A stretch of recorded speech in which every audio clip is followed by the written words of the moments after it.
Putusan pemecatan Dewan Kehormatan Penyelenggara Pemilu terhadap Ketua KPU Hashim Asyari atas skandal pelecehan dengan anggota PPLN Den Haag Belanda berinisial CAT mencoreng kredibilitas KPU di tengah sorotan keras terhadap kinerja KPU.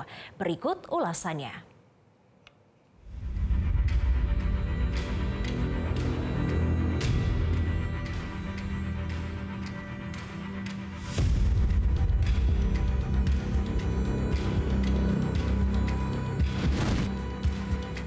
Lembaga terpercaya Komisi Pemilihan Umum terus-menerus harus menanggung malu. Bahkan kini berada di titik nadir akibat skandal yang dilakukan oleh Ketua KPU Hashim Asyari. Tak hanya soal etik dan juga kepantasan, skandal yang menjerat sang Ketua KPU telah mencoreng lembaga penyelenggara pesta demokrasi terbesar di Asia Tenggara. Ya, Dewan Kehormatan Penyelenggara Pemilu atau DKPP menjatuhkan sanksi pemecatan kepada Ketua Komisi Pemilihan Umum atau KPU Hashim Asyari terkait dengan aduan dari perempuan berinisial CAT yang merupakan seorang anggota Panitia Pemilihan Luar Negeri atau PPLN Den Haag Belanda. Hashim terbukti bersalah telah melakukan pelanggaran kode etik dan pedoman perilaku penyelenggara pemilu. Menjatuhkan sanksi pemberhentian tetap kepada Teradu Hashim Asyari selaku Ketua merangkap anggota Komisi Pemilihan Umum terhitung sejak putusan ini dibacakan. Selama putusan DKPP terungkap fakta memalukan, yakni tindakan asusila antara Ketua Komisi Pemilihan Umum Hashim Asyari dengan sang wanita CAT pada tanggal 3 Oktober 2024 saat Hashim berada di Den Haag berkaitan dengan kepemiluan. Terhadap fakta tersebut, DKPP menilai tindakan Teradu tidak dibenarkan menurut etika penyelenggara pemilu. Teradu terbukti menyisipkan kepentingan pribadi dalam melaksanakan tugasnya.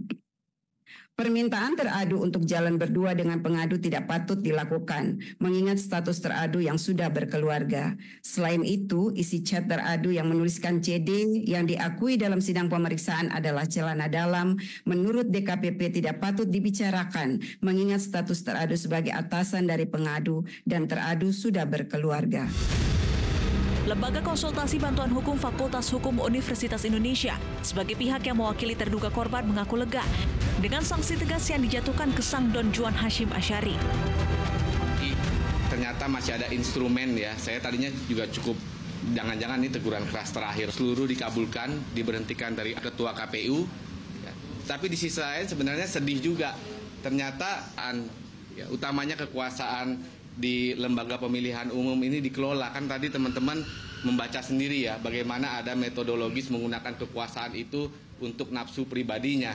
Jadi antara puas dan sedih. Oke, kalau dari saya mengapresiasi ya DKPP di sini menggunakan perspektif gender, perspektif perempuan dalam mengadili perkara ini ya. Meskipun bicara kode etik di situ tidak dijelaskan lebih lanjut, tapi di sini terlihat sekali kalau DKPP memang mempertimbangkan baik-baik posisi perempuan di sini sebagai korban. Akibat ulah genitnya, kini sang Ketua KPU harus mengakhiri profesinya secara tidak hormat. Tak merasa malu, Hashim justru mengaku berterima kasih kepada DKPP. Alhamdulillah, dan saya mengucapkan terima kasih kepada DKPP yang telah membebaskan saya dari tugas-tugas berat sebagai anggota KPU yang menyelenggarakan pemilu. Pada teman-teman jurnalis yang selama ini berinteraksi, berhubungan dengan saya, sekiranya ada kata-kata atau tindakan saya yang kurang berkenan, saya mohon maaf.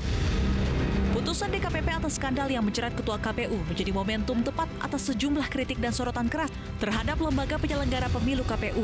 Pakar kepemiluan Titi Anggraini menegaskan harus ada evaluasi serius terhadap mekanisme kerja di KPU guna menghindari potensi penyalahgunaan wewenang atau relasi kuasa di bawah komando KPU. Untuk berbenah, memperbaiki kinerja, dan merebut kembali kepercayaan masyarakat. Termasuk juga menebus dosa-dosa terhadap gerakan keterwakilan perempuan ya. Jadi banyak analisis yang menyebut bahwa pemilu 2024 merupakan pemilu yang sangat memberikan pukulan telak kepada keterwakilan perempuan. Yang harus dilakukan tadi, evaluasi terhadap mekanisme kerja internal penyelenggara pemilu. Saya kira KPU perlu mencontoh saudara mudanya Bawaslu yang punya MOU dengan Komnas Perempuan ya dalam dalam rangka mencegah kekerasan terhadap perempuan dan juga relasi kuasa di dalam mekanisme kerja di kelembagaan penyelenggara pemilu. Mantan Komisioner KPU I Gusti Putu Arta mengaku kasus yang menjerat Hasyim Asyari telah menodai lembaga penyelenggara pemilu. Meski demikian, Putu mendesak kerja-kerja KPU tidak boleh terganggu dan harus menunjukkan tajinya agar tidak semakin menurunkan kepercayaan publik terhadap KPU. Saya kira karena kolektif kolegial, teman-teman di Imam Bonjol dalam konteks kinerja tidak akan terganggu. Yang paling cepat harus dilakukan adalah tahap pertama ini, kemudian oleh karena itu berlaku posisinya sejak diucapkan, maka secara etis sebetulnya mulai besok Pak Hasyim Asyari sudah dinyatakan nonaktif ya, tidak melakukan aktivitas apapun yang berkaitan dengan status jabatannya, sambil menunggu putusan tadi dari DKPP juga memerintahkan Presiden dalam waktu 7 hari sudah keluar SK. Gitu. Jadi idealnya mulai besok Pak Hasyim memang tidak ke kantor untuk memberi kesempatan kepada lembaga kepresidenan mengeluarkan SK karena putusannya sudah berlaku sejak diucapkan kan. Nah, ini tafsir ini harus dikelirkan dulu. Nanti jangan sampai kemudian ada aktivitas-aktivitas tertentu yang punya potensi misalnya sangat prinsip mempengaruhi kebijakan lembaga begitu.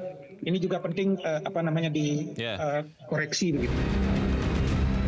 Kedepan, DKPP meminta Presiden Joko Widodo untuk menindaklanjuti putusan ini dalam waktu 7 hari sejak putusan DKPP.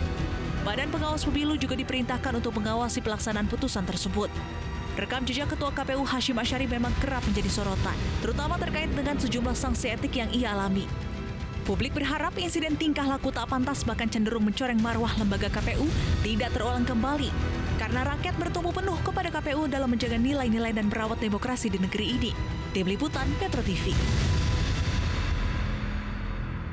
Jelajahi cara baru mendapatkan informasi. Download Metro TV Extend sekarang.